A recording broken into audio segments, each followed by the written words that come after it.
The NFL season kicks off tonight with the Super Bowl champions Tampa Bay Buccaneers hosting the Dallas Cowboys. More than 45 million Americans plan to wager during the season ahead, according to the American Gaming Association. That's up 36% from last year. NFL Commissioner Roger Goodell speaking with CNBC earlier today about the impact of betting. I think when you have more engagement, you're going to be able to find new ways to generate additional revenue, because fans are going to be using different platforms. They're going to be using different applications. We've seen it already. We're already seeing an increase in revenue in legalized sports betting categories. But that's not our main focus. Our main focus here is to be able to create that engagement, build a broader fan base, and be able to reach those fans directly.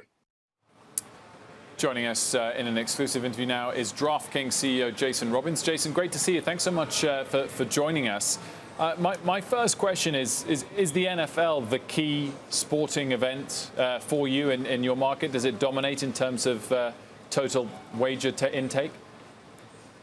Absolutely. The NFL is definitely the biggest betting sport from a volume perspective, but it's even bigger from a new customer and an active customer perspective. Remember, there's only 17 NFL weeks, actually 17 games this year, I think. There's a handful of playoff weeks and Super Bowl. Compare that to, 82 games for NHL and NBA, 162 for baseball. So, even despite having less events, the NFL is the biggest revenue generator. But when you look at it from an activation and a new customer standpoint, it's way larger than anything else. Well, we just mentioned some of those statistics, Jason, in terms of people getting involved with betting on the NFL for the first time.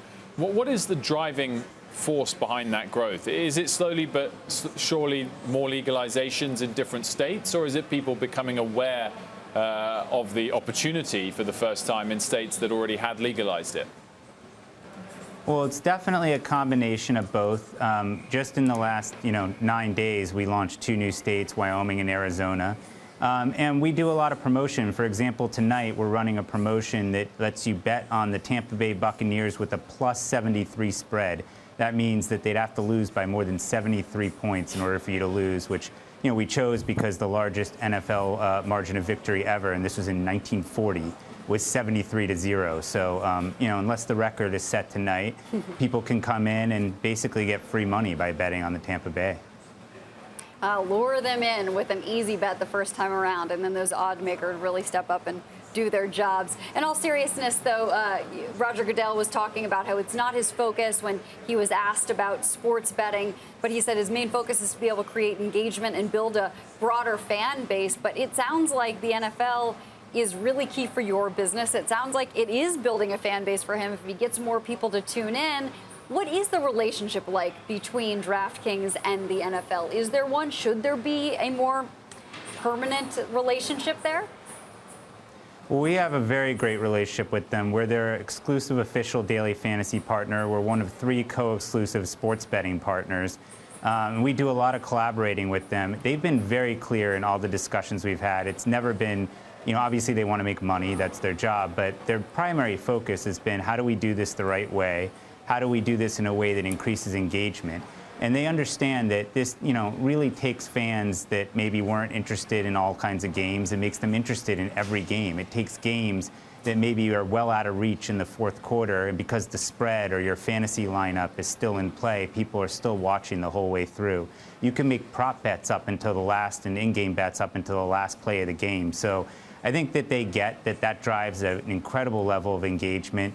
It takes the casual fan. I know myself, before I started playing fantasy, I really only followed my hometown team. And now I follow every game and every play, and I know every player. I know the backup players. So it makes a huge difference in the level of engagement you get from fans.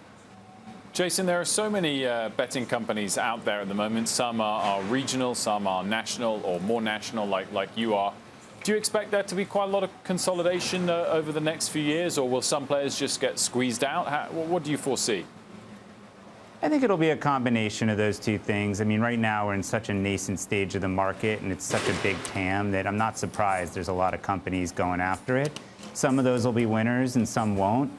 Some that aren't are going to see that sooner rather than later and make a smart move and consolidate with a bigger player. Others are going to keep maybe going after it. And I think maybe we'll have a few companies that when the music stops are left without a chair. So I think it's going to be a combination of both, and we're working hard to make sure that we're one of the ones that do well.